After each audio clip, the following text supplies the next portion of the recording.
Greetings, everyone.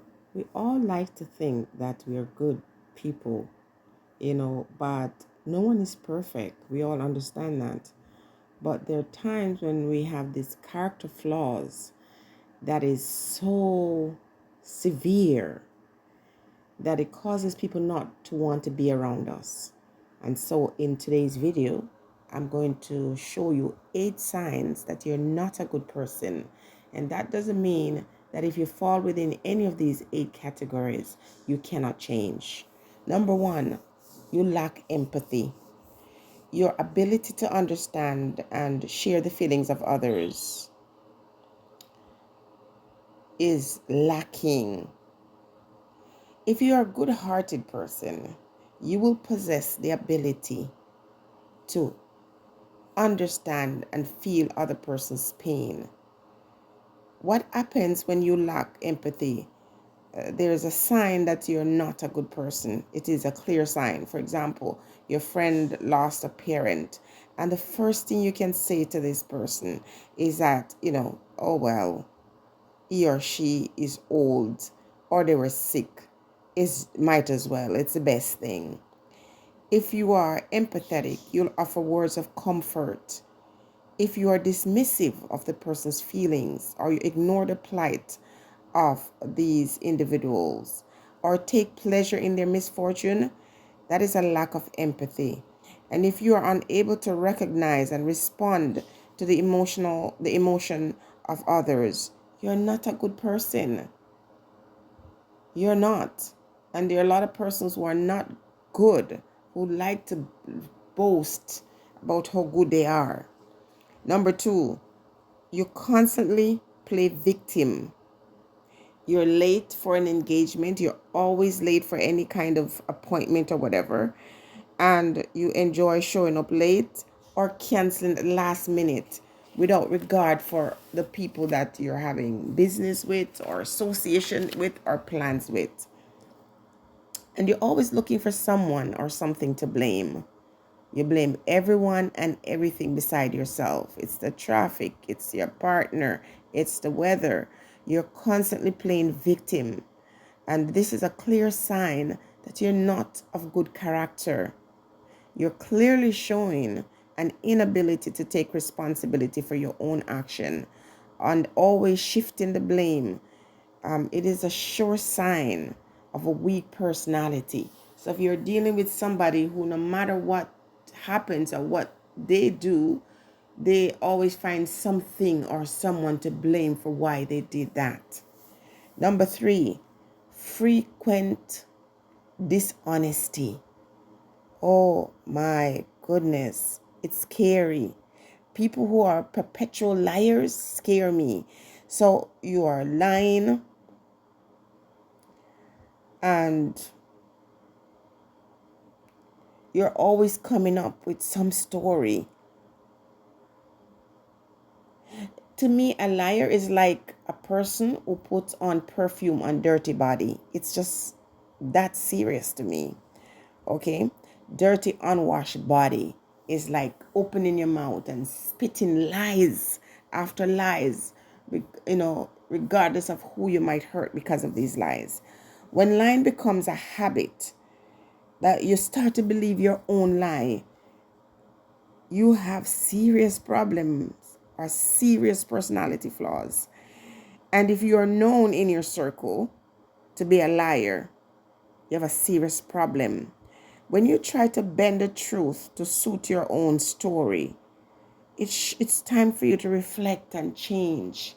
So if you're a liar, you might think people don't know. They know, and they just kind of humor you.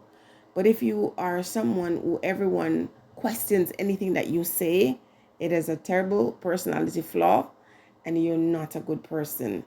And no one is asking you to be perfect, but you can change. You can fix that. It's almost, if you don't understand, it's embarrassing for you when people know you're a liar and you're thinking that you're deceiving anybody. You're deceiving yourself. Number 4, not responding to boundaries. A lot of us do not respect other person's personal boundaries. When we erect these boundaries around ourselves, they're there for a reason. and it's essential to maintaining healthy relationship and showing respect, not just for yourself, but for others. If you're constantly overstepping these boundaries, you're ignoring other people's comfort zones and personal space, whether it's knowing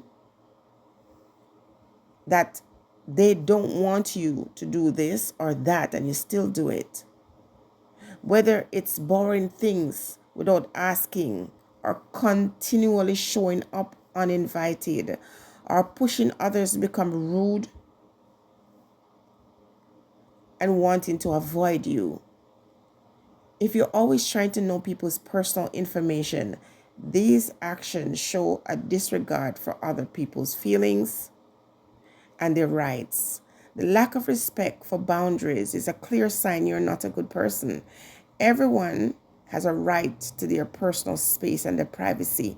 And if you find yourself breaching these boundaries regularly, it's time to really do some self-check, check your mental health, and reassess your action and change.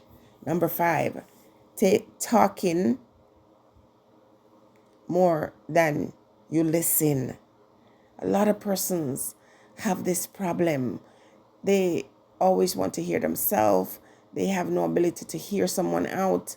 It's always about you, always about you. And in that, I'm going to also add taking more than you give. So you're willing to accept help or compassion from others, but you're never in a position where you want to give that. You can't be compassionate towards others if you don't hear them out, and if you don't put yourself in a position to at least put yourself in that person's shoes.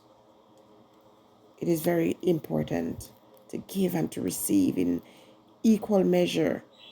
If you're always taking but seldom they give back, whether in listening, in your friendships, in your relationship, it is a sign that you're not a good person. Self-awareness is a first step to correcting our behavior. A lot of times we say other persons are the problem, but if you look closely, you are the problem. Number 6, taking pleasure in other person's misfortune. Someone loses their job, their home, their relationship, and you're excited, you're happy. You gain pleasure from other people's downfall. You're incapable of empathizing with anybody's situation or offering support when you have the opportunity to do so. So the reason why I really want to emphasize on this one is that I posted a video recently to say, look what my husband did behind my back, and mercy, Father God, people ran out. And one woman was so upset because she said, I talked about it in the topic, but I didn't discuss it, and it's time for me to talk about it so she can share her opinion.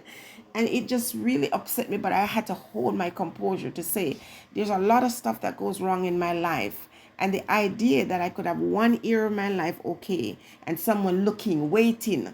There are people who are on my channel sitting here waiting for the bad news. It's sickening. It makes you disturbed. You're a sick person. And it goes to show that you're not a happy person in your own life. If you are sitting there and waiting to hear about the destruction of other person's life, their relationship, their finances, their emotional well-being, you are a sick pup. Because everyone has problems. Once you're dealing with human beings, you're going to have conflicts and you're going to have different problems and work them out. Nobody's relationship is going to ever be perfect, or they're lying.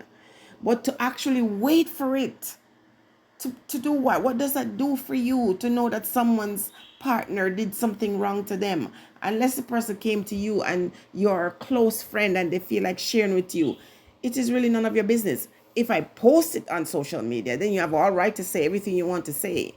But if my topic is suggestive and I didn't speak on it, why are you going out of your way to research to find out? So a lot of these persons on social media only want to hear people's dirt.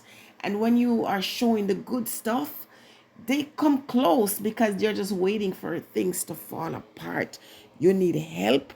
You need to look into yourself. You reflect on yourself to say, why is it that you take such pleasure in seeing others suffer or hearing terrible things. That's not a good part of you. You're not a good person. Number 7, you never apologize when you've done wrong to others or make mistakes. Everybody makes mistakes, but failing to acknowledge the impact of your action on others and showing that you care about their feeling is very critical. And some persons are unable to do this. They're unable to say, I'm sorry.